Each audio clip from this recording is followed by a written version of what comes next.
नमस्कार। आज मैं फिर आपके सामने अपराध की एक और घटना लेकर आया हूँ।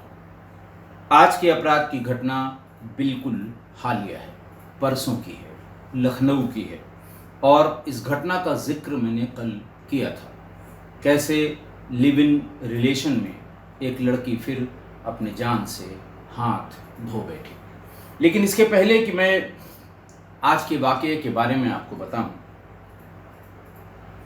कल मैंने अपनी पहली किताब ऑपरेशन बजूका के बारे में आप लोगों को बताया था। आप लोगों का बहुत प्यार मिला। कल जब 10 बजे मैंने आपको इसे बताया, अपलोड किया, फेसबुक पे डाला, उस समय किसी भी व्यक्ति ने या किसी भी ग्राहक ने कोई एडवांस बुकिंग नहीं की थी। प्री ऑर्डर बुक के लिए, जैसे वो कहते हैं, प्री रिलीज़ बुक या प्री ऑर्डर जो लिंक उसमें दिया हुआ था, तब इसकी वहाँ पर जो इसका सीरियल था, इसकी रैंकिंग थी, वो 6900 कुछ के आसपास थी। लेकिन आज सवेरे मैंने जब अपनी मेल खोली, व्हाट्सएप खोला, कमेंट्स देखे, तो मुझे अच्छा लगा। ये 475 पर आ गई केवल 14-15 घंटे में।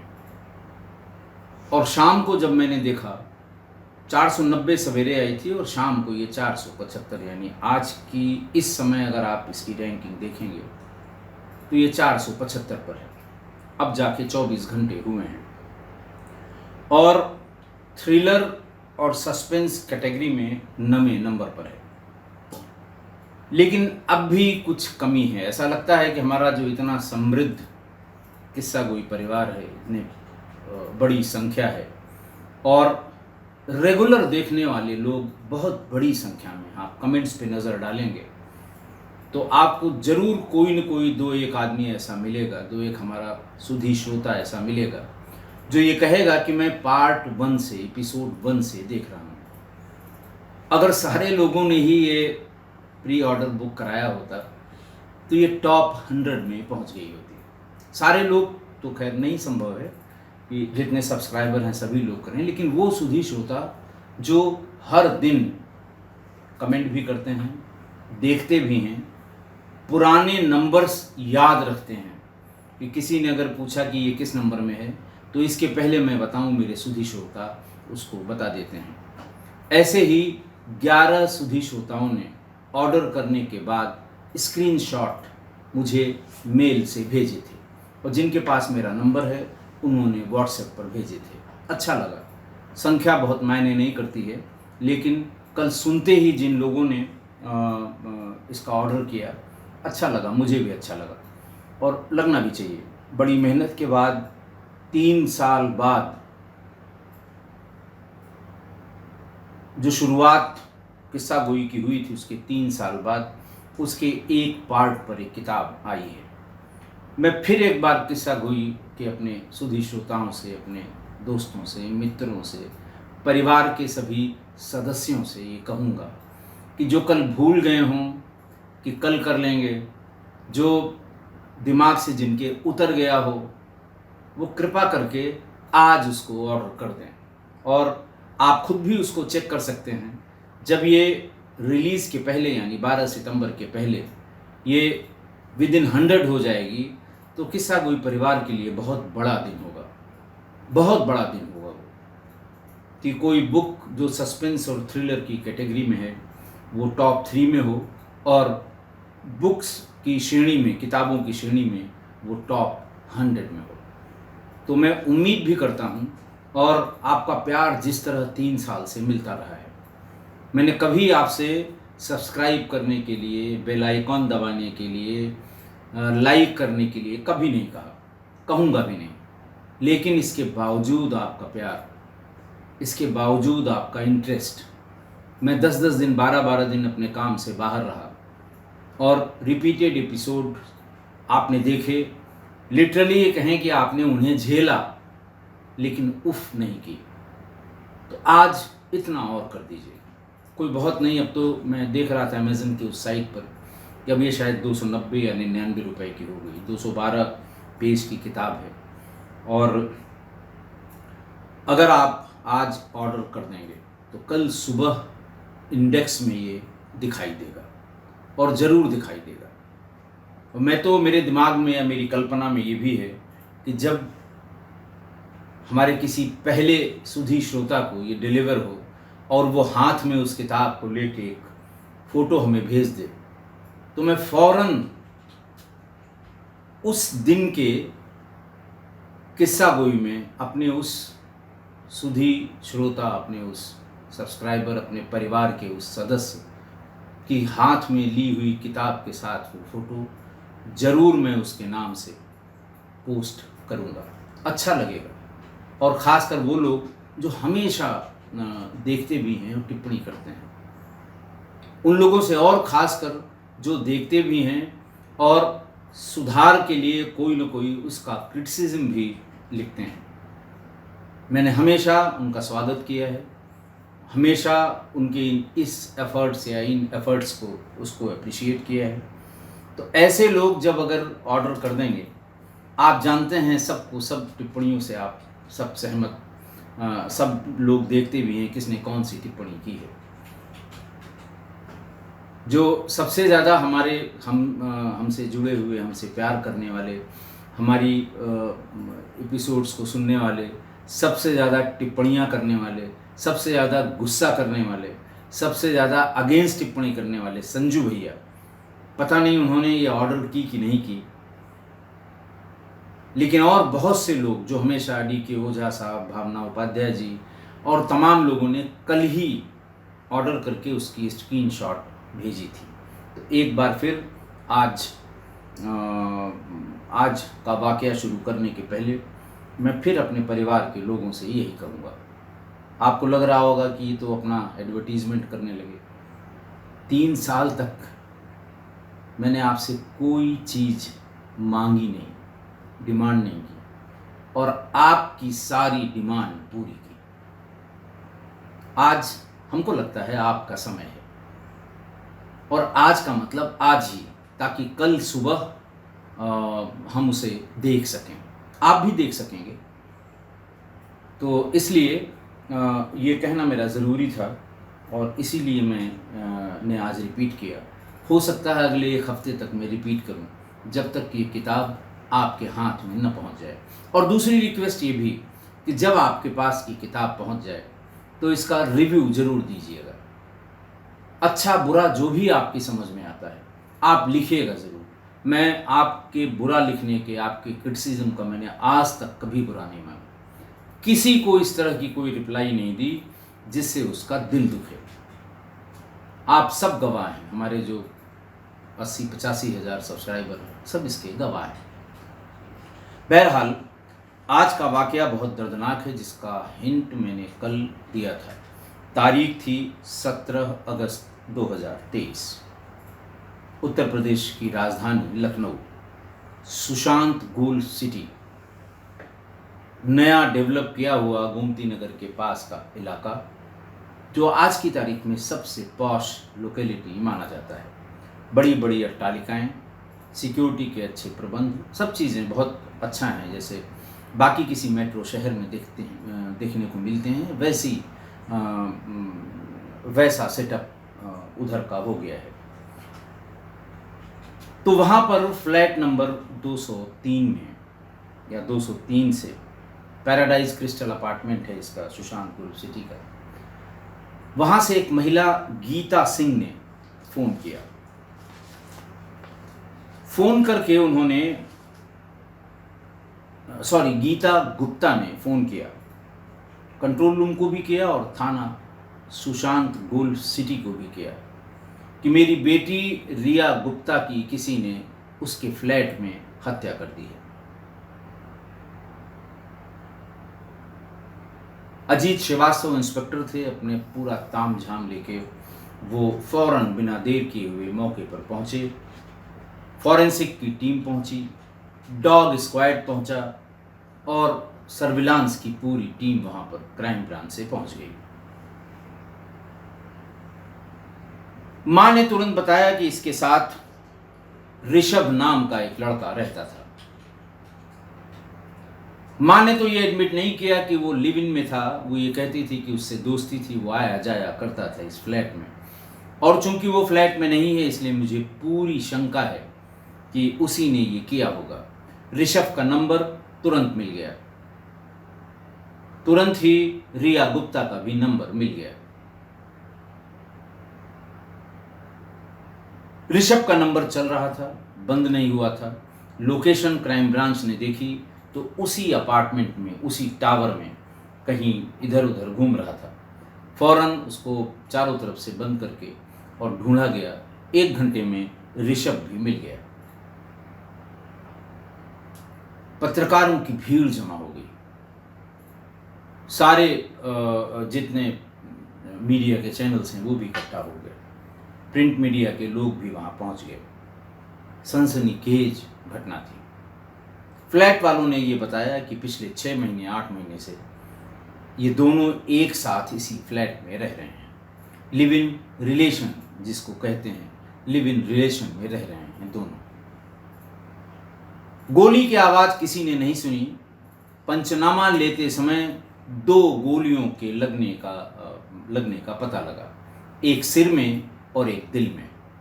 बाद में अभियुक्त ऋषभ ने बताया कि हमने जानबूझकर एक सिर में और एक दिल में इसके गोली मारी थी, हार्ट में, इसीलिए उसकी इंस्टेंट मृत्यु हो गई थी। ऋषभ की बैकग्राउंड पूछी गई तो पता लगा कि ऋषभ प्रतापगढ़ के भदौरियन का पुरवा का रहने वाला है। उसके पिता सिंचाई विभाग में बाबू और भाई प्रतापगढ़ में ही एक स्कूल चलाते हैं। ऋषभ ने प्रतापगढ़ से एमएससी की और लखनऊ नौकरी की तलाश में आ गया। वो कृष्णा नगर के परिकल्प नगर में किराए के मकान पे रहता था, लेकिन उसको लग्जरी लाइफ बहुत पसंद थी। अच्छे ब्रांडेड कपड़े, बढ़िया चश्मा, अच्छे जूते, अच्छी मोटरसाइकिल, और कोशिश ये करता था किसी दोस्त या किसी जानने वाले की महंगी लग्जरी कार मिले। गोमती नगर की समिट बिल्डिंग में वो किसी न किसी बहाने पार्टीज में शामिल होता था। उसने आगे बताया कि मेरी रिया से पहले फेसबुक से दोस्ती हुई। रिया देखने में बहुत खूबसूरत थी और वो मेकअप आर्टिस्ट थी, खुले विचारों की थी। और उसने बताया कि फला फला पार्टी में मैं जा रहा हूं। बिना किसी हिचक के समिट बिल्डिंग की एक पार्टी में वो आ गई। वहीं इन दोनों से बातचीत शुरू हुई। बातचीत अपने शबाब पर पहुंची। रिया पहले से ही ये पैराडाइज क्रिस्टल अपार्टमेंट में फ्लैट नंबर 203 में रहती थी। ऋषभ का ये कहना है कि रिया ने कहा कि तुम क्यों पैसा खर्च करते हो, कृष्णा नगर में रहते हो, तुम मेरे साथ ही रहा करो। माँ बाप का कहना है कि रिया ने बिल्कुल नहीं कहा था, ये खुद ही उसके पास आकर रहने लगा। बहरहाल दोनों लिव इन रिलेशन में रहते थे। 3-4 महीने बिल्कुल ठीक ठाक चला। बिल्कुल रोज रोज पार्टियों में जाना, पार्टियां ज्वाइन करना। उसको बहुत ही हाई फाई लाइफ स्टाइल, पैसा नहीं था। बाप रिटायर हो चुका था, भाई जितना कमाता था घर में लगाता था। नौकरी कोई मिली नहीं लखनऊ में इतने दिन में घूमते घामते, लेकिन भौकाल पूरा था। कोई देख के समझ नहीं सकता था कि ये बिल्कुल चित्थड़ पार्टी से है, कुछ नहीं है इसके पास। और रिया भी जब उससे समिट बिल्डिंग एक पार्टी में मिली तो उसने उसकी इसी लाइफ स्टाइल को देख के उसने बातचीत शुरू की, क्योंकि वो भी उसी तरह के विचारों की थी। वो अपने दोस्तों के साथ टहलती थी और ऋषभ को कोई एतराज नहीं था। फिर ऋषभ से पूछा गया कि आखिर हुआ क्या था। जब सब कुछ ठीक था, वो भी पार्टी एंजॉय करती थी, तुम भी उसके साथ जाते थे, वो अपने दोस्तों के साथ पार्टी करती थी, तुम भी शरीक होते थे, तुम अपनी पार्टी करते थे, अपने दोस्तों के साथ उसको शरीक करते थे, प्रॉब्लम कहाँ हुई? उसने कहा कि देखिए, मुझे कुछ दिनों से ये शक होने लगा कि ये किसी और को डेट करने लगी है। दूसरा, उसने ये कहा कि हम लुलु मॉल में एक मेकअप सैलून खोलना चाहते हैं, उसके लिए पैसे की व्यवस्था तुम करोगे। मैं उसको टालता रहा। मैं उसको कभी ये बताना नहीं चाहता था कि मेरे पास कुछ नहीं है। कभी घर में पिताजी से, कभी कहीं से कुछ पैसे ला के अपना वो काम चलाता था, लेकिन शौक पूरे थे। दूसरा, उसने कहा कि पिछले 2-3 महीनों से जब से मुझे ये शक हुआ कि ये किसी और को डेट कर रही है, वो मेरे ऊपर शादी का दबाव बनाने लगी। मैं शादी कतई नहीं करना चाहता था, क्योंकि उसके हाव भाव और उसकी आदतें, मैं समझ रहा था कि शादी होने के बाद मैं बिना पैसे के या बिना जेब में पैसे के, बिना पर्स में पैसे के इसके शौक पूरे नहीं कर पाऊंगा। इसी बीच मुझे एक बहाना और मिल गया। बहाना ये कि इसकी पहले एक शादी हो चुकी थी और इसकी एक बेटी भी थी, लेकिन इस बारे में उसने न तो कभी फेसबुक में चैट के दरम्यान बताया, न इतने दिनों से उसके साथ रह रही थी तब इसने बताया कि मेरी शादी पहले हो चुकी है, मेरा तलाक हो गया है और मेरी एक बेटी भी है जिसका नाम प्रिंसी है। प्रिंसी को उसने अपने मायके में छोड़ दिया था। बोले, ये बात मुझे बिल्कुल अभी हाल में ही पता लगी है और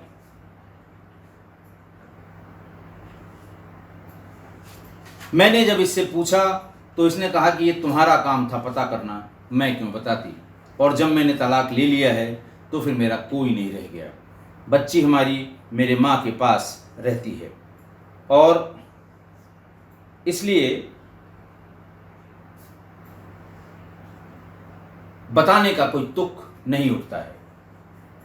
इस बात को लेकर हमारा पिछले 10 दिनों से विवाद हो रहा था, लेकिन 17 तारीख को ये हुआ कि इंस्टाग्राम पे एक रील अपलोड करने को लेके मेरा झगड़ा हुआ ये था कि उसने अपने उस दिन जो रील उसने बनाई थी उस पर ऋषभ को आपत्ति थी कि ये तुम इंस्टा पे नहीं लोड करोगी, और उसने रेफरेंस दिया 8 तारीख की एक रील का, 8 अगस्त की, जिसमें कार में बैठे बैठे एक वीडियो अपलोड किया गया था। रिया उसमें कार ड्राइव कर रही थी और बैकग्राउंड में चल रहा था कि हर बार दुश्मनों से बच नहीं पाओगे। यही नहीं, रिया ने उस रील के कैप्शन में लिखा था, आई डोंट केयर।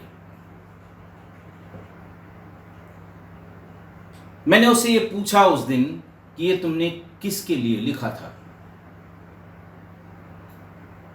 उसने जवाब दिया कि तुम्हें समझ जाना चाहिए कि ये किसके लिए लिखा है। उसने इसके बाद कहा कि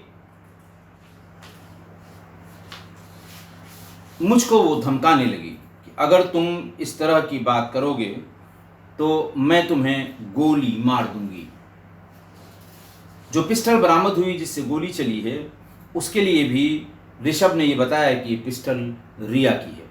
कहाँ से लाई थी, क्यों लाई थी, ये वही बता सकती है।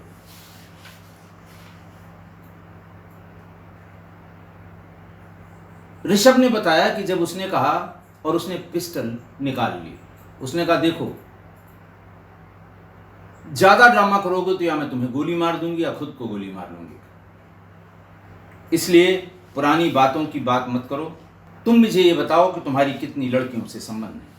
इसी बात पर उसने फौरन पिस्टल उसने जो रख दी थी हाथ में लेने के बाद उसको उठाया, लोडेड थी, एक गोली उसके सिर पे मारी, दूसरे उसके दिमाग पर मार दी।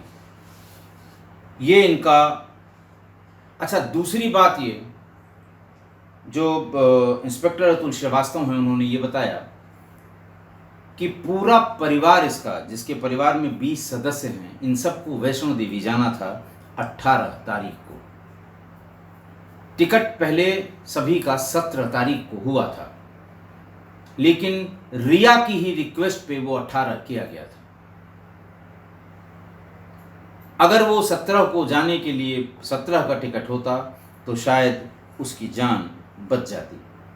रिया के फादर शिव शक्ति गुप्ता मानसिक रूप से अस्वस्थ हैं और वो उनका इलाज चल रहा है, वो किसी से मिलते नहीं हैं। बहरहाल पुलिस इसकी जांच कर रही है कि ये पिस्टल रिया के पास कैसे आई या पिस्टल ऋषभ की है और वो झूठ बोल रहा है। पुलिस ने ऋषभ को गिरफ्तार करके और जेल भेज दिया।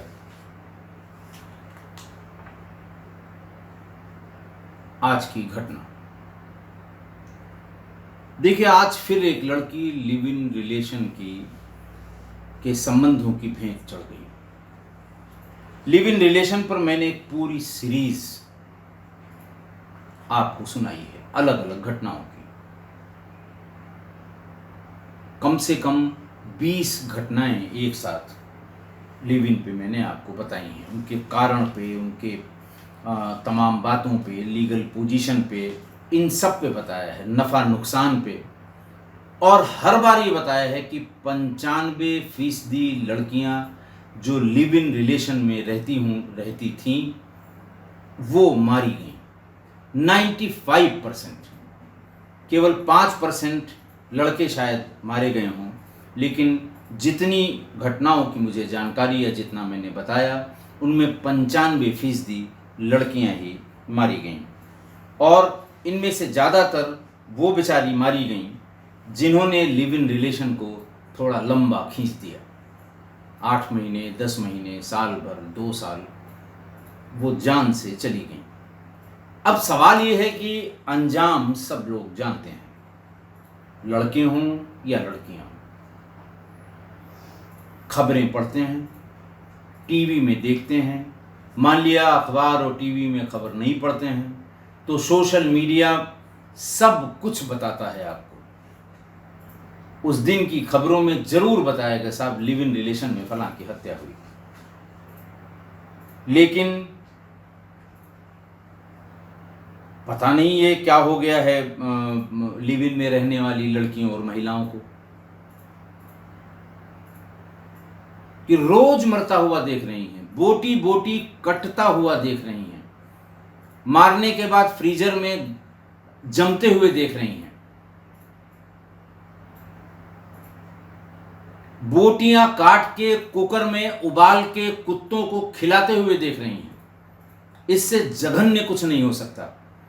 3 साल से लिव इन में उस महिला के साथ वो आदमी मुंबई के फ्लैट में रहता था। डिस्पोजल का तरीका देखिए कि कौन कितना निर्दयी हो गया, जिसके साथ 2.5-3 साल से रह रहा था, उसकी बोटियां काट के बड़े कुकर में पूरा 24 घंटे से उबालता गया। जब वो गल जाए तो पॉलीथीन में लेके नीचे जाना और कुत्तों को खिलाना। आंखें बंद करके एक बार सोचिए, रोए खड़े हो जाएंगे, दहशत हो जाएगी, खाना खाने में मन नहीं लगेगा,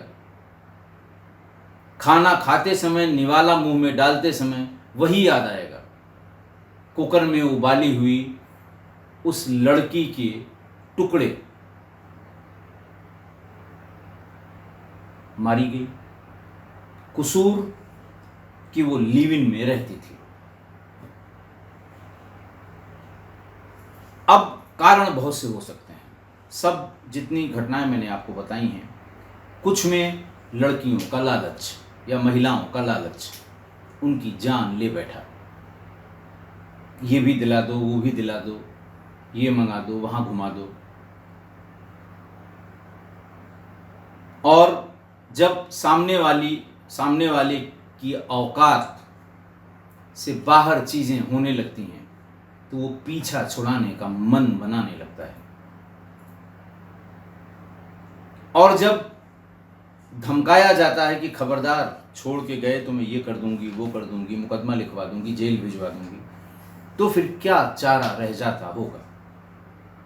दूसरा, झूठा प्यार, चाहे लड़की का हो चाहे लड़के का हो।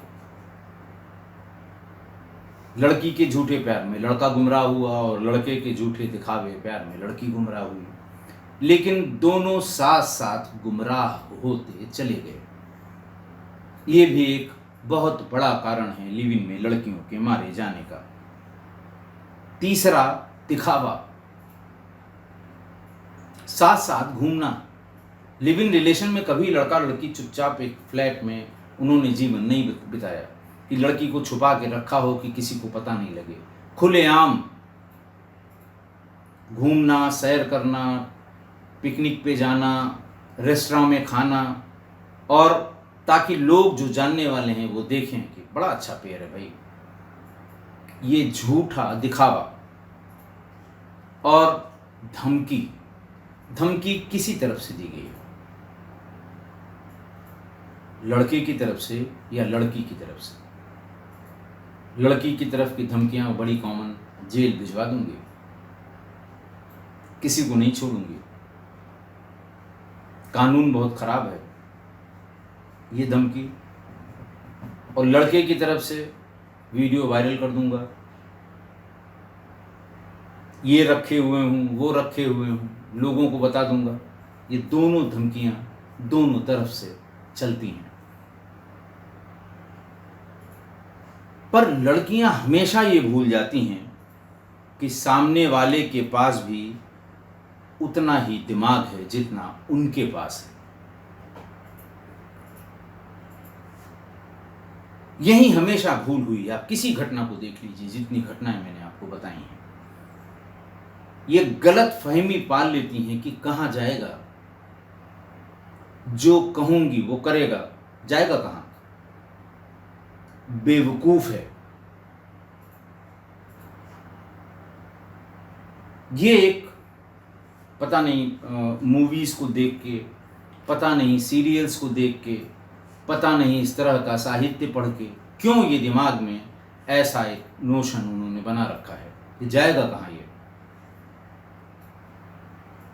और यही वो भूल जाती हैं कि सामने वाला भी उतना ही दिमाग रखता है, वो भी दिमाग लगाएगा, और जब अति हो जाएगी तो पूरा दिमाग लगाएगा। इन 95% घटनाओं में यही हुआ है। और यक्ष प्रश्न ये कि इतनी चालाकी के बाद भी लड़कियां ही क्यों मारी गईं या क्यों मारी जाती हैं। मैं आज अपनी किस्सा गोई परिवार से कहूँगा कि वो भी सोचें। हो सकता है मेरे सोचने में, मैं पुलिस के दिमाग से सोच रहा हूँ, मैं FIR के हिसाब से सोच रहा हूँ, मैं इन्वेस्टिगेशन की डिटेल्स के हिसाब से सोच रहा हूँ, जो इतने दिनों में इतनी इन्वेस्टिगेशन की गई है, इन्वेस्टिगेशंस के सुपरविज़न के हिसाब से सोच रहा हूँ। हो सकता है मेरा मन, हो सकता है मेरी राय, हो सकता है मेरी सोच बायस्ड हो गई हो। इसलिए आप भी सोचें, दिमाग लगाएं, विचार करें कि ऐसा क्यों हो रहा है कि 95% लड़कियां ही मारी जा रही हैं। इससे पहले भी एक एपिसोड में ये बात आई थी और हमारे सुधी श्रोताओं ने अपनी टिप्पणियां, अपनी राय व्यक्त की थी। लेकिन आज की घटना के परिप्रेक्ष्य में, जहां दो अल्ट्रा मॉडर्न लड़के और लड़की। आप फोटो देखिए कम्युनिटी में उस लड़की की, लड़के की, आप देखिए क्या कमी है। लेकिन एक लिमिट के बाद लड़के ने भी दिमाग चलाना शुरू कर दिया और वही हुआ जो लिव इन रिलेशंस में होता आया है। तो आप कमेंट करके फिर से बदली हुई परिस्थितियों में बताइए कि आखिर क्या कारण है कि लड़कियां ही मारी जा रही हैं, लड़कियों की ही हत्या हो रही है। आशा है आप मेरी इस बात से सहमत होंगे। आज के लिए इतना ही।